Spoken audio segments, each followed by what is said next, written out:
Oi, pessoal, bem-vindos ao meu canal. Meu nome é Luísa e hoje nós vamos conversar sobre A Rainha Domada, da Philippa Gregory. Esse livro aqui é um romance histórico, então a autora vai pegar fatos históricos, personagens que existiram e vai criar uma história em cima dos fatos e das personagens. Então, há momentos que a gente vai ter aqui, principalmente os pensamentos das personagens, são, é claro, imaginação da autora, baseada no que aconteceu realmente. Assim como a gente tem em séries que abarcam, fatos históricos e tal, nem tudo, realmente aconteceu como está ali, a mesma coisa serve para o livro. Então, tem coisas que aconteceram, tem coisas que a gente não sabe e que é a imaginação da autora para preencher essas lacunas. Esse livro aqui é sobre a última esposa do Henrique VIII. Então, a gente tem os livros das esposas anteriores, com exceção de uma. Então, a gente tem o livro da Princesa Leal, que é a Catarina de Aragão, tem o livro da irmã, que se chama A Irmã de Ana Bolena, que é sobre a Maria Bolena e sobre a Ana Bolena. Tem também o livro A Herança de Ana Bolena, que vai abarcar a Ana de Cleves e a Catarina Howard, que é uma prima distante da Ana Bolena. E aí, o que acontece?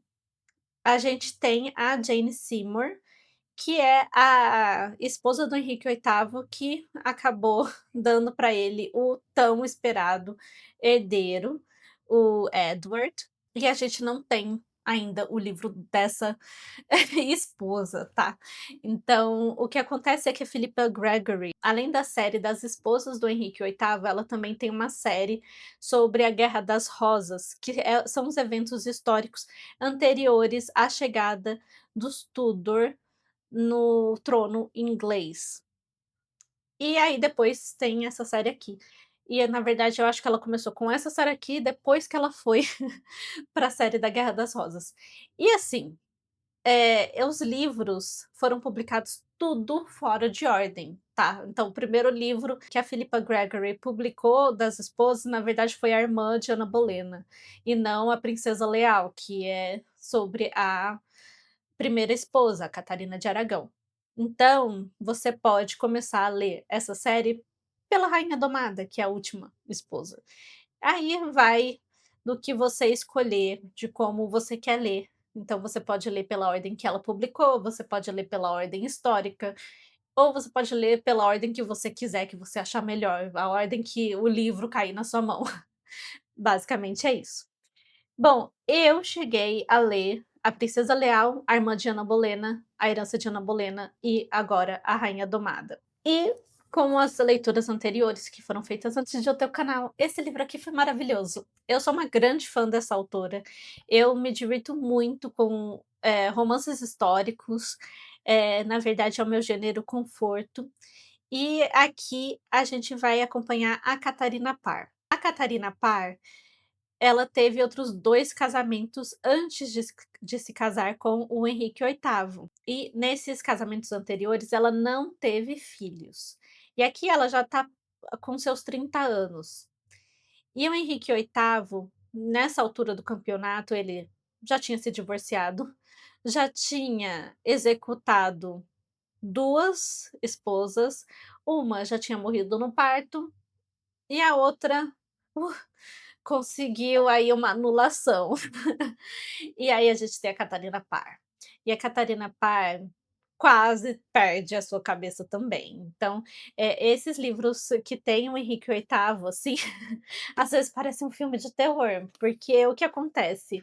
Você tem um rei absolutista, e é um rei que ele já tá neurótico.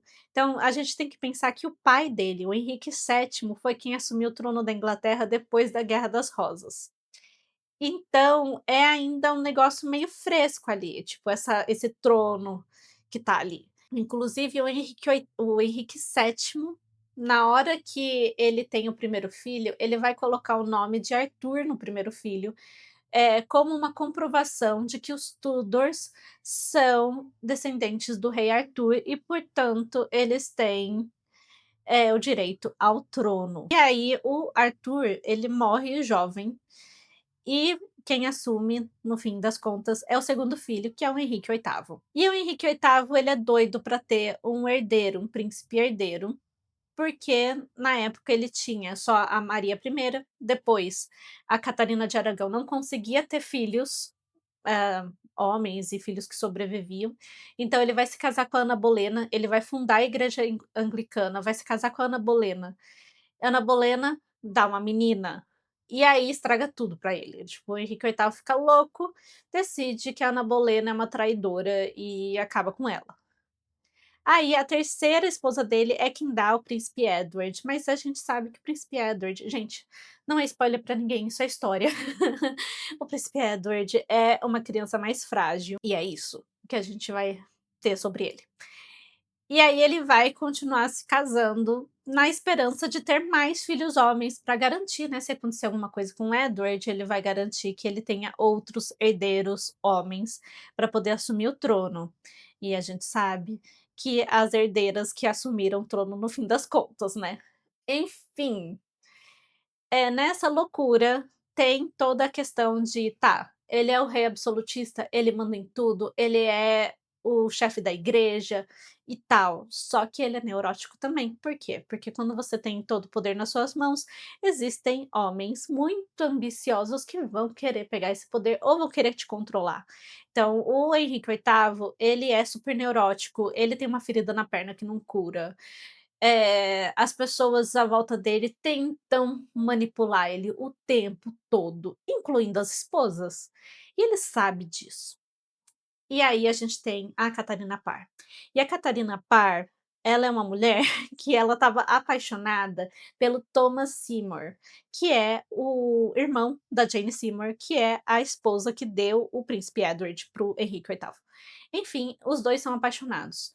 Só que aí o Henrique VIII acaba criando esse interesse pela Catarina Parr, ela tem que se casar com ele, porque o rei quis, simplesmente assim. E é claro que como o rei quis se casar com ela, isso daí é para ser a sorte grande, é para ela ser agradecida e tudo mais, ela não pode fazer desfeita, senão ela perde a cabeça.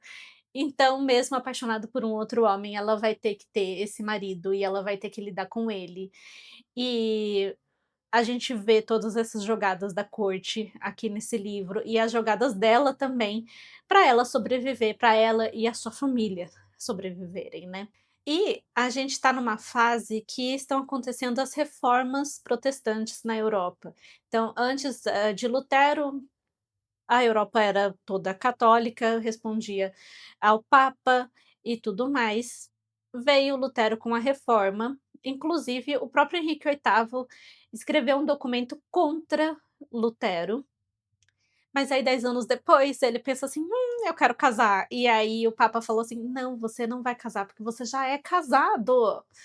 E aí ele quer se divorciar, né, não vai rolar o divórcio, então há essa quebra com a Igreja Católica e então a fundação da Igreja Anglicana. E a Catarina Parr, ela lê bastante dos escritores protestantes que estão em alta lá na Alemanha.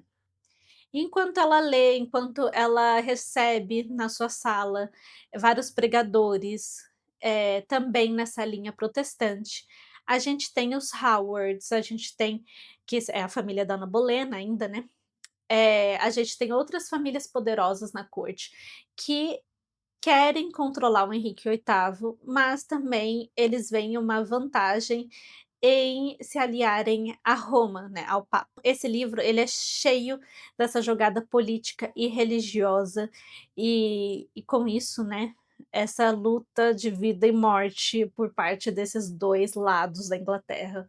Esse lado da reforma, nesse caso anglicana, né, apesar de ter um pouco do protestantismo, do Lutero e do Calvino, junto com essa questão papista e tudo mais. É uma loucura, é uma loucura. E aí a gente vai ter muito dessa visão da Catarina Parr contra os pensamentos, dos católicos na época, e a gente vai ter muito essas jogadas políticas, e o fato dela ter um amor proibido. E aliado a todos esses outros fatos históricos, como, o cerco da Bolonha e tudo mais. É um livro muito interessante, como todos da autora. A autora trabalha muito bem, ela entra, assim, ela cria, né, a personalidade das rainhas e ela entra na mente delas e a gente tem acesso a todas as preocupações e a gente torce por elas, mesmo que, tipo, em algum momento elas não se gostem, né, uma não gosta da outra, né, uma tem medo da outra, ou então aqui a gente tem uns momentos que ela pensa assim: "Ai, eu estou usando as joias da Ana Bolena, estou usando as joias da Jane Seymour", que, tipo, morreram. Eh, é interessantíssimo. Então, a cada livro, você mergulha na mente de uma e você fica como se fosse, super amiga dela e quer que tudo dê certo para ela, né. E é muito bom. Esse livro aqui é excelente, então eu recomendo muito a leitura. Se você não leu esses outros livros, mas tem interesse sobre os temas tratados aqui, né, obviamente essa questão, por exemplo, da reforma, não é um tema tão abordado nos outros livros, por exemplo. Porque isso aqui vai com a questão da esposa que é a principal. Então, no caso da Catarina Parr, ela era muito religiosa e ela estava muito preocupada em defender a reforma. E então ela entra nessa jogada perigosa. Mas existem os outros livros da série, que aí as rainhas, elas vão ter outras preocupações, ou no caso da irmã da Ana Bolena, a gente acompanha mais a mente da Maria Bolena, né. Então a gente tem as preocupações dela, ela observando as atitudes da irmã e cada livro ele é muito diferente entre si. E claro, a gente sempre tem o Henrique VIII. E aqui tem um diálogo muito interessante também sobre essa questão dele amar ou não amar até as próprias filhas. É realmente uma exploração, assim, do que a gente tem sobre esse rei tão emblemático. É isso. Fica a recomendação dessa leitura. Se você já leu algum livro dessa coleção, ou já leu todos, principalmente esses outros que eu não mencionei, porque tem o Bobo da Rainha, tem o Amante da Virgem, tem as 3 irmãs, 3 rainhas, ou 3 rainhas, 3 irmãs. Ou se você leu até outra série da Philippa Gregory, ou se você leu algum outro livro, né, algum outro romance histórico que abarque todo esse período da Inglaterra e tal, conta pra gente. Eu vou adorar saber e pegar umas dicas também. E eu vou ficando por aqui. Muito obrigada por assistir a esse vídeo. Tchau, tchau.